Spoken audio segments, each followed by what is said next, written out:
মৃত্যুর সময় কালিমা নসিব হওয়ার সহজ উপায়। আল্লাহু আকবার!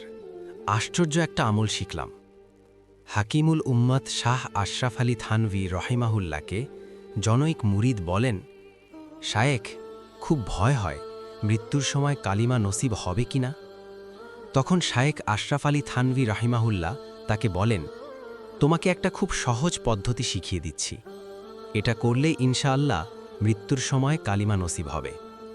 পদ্ধতিটা হলো, কোনো এক সময় 2 রাকাত সালাতুল হাজত শেষে উত্তমরূপে কালিমা শাহাদাত পড়ে মুনাজাতে আল্লাহ পাককে বলবে, হে আমার আল্লাহ, এ কালিমা আমি আপনার নিকট আমানত রাখলাম।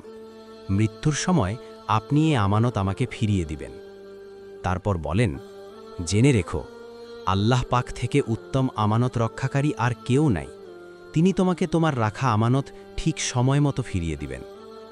আমরাও এ সহজ আমলটি করে রবের নিকট কালিমা আমানত রাখতে পারি।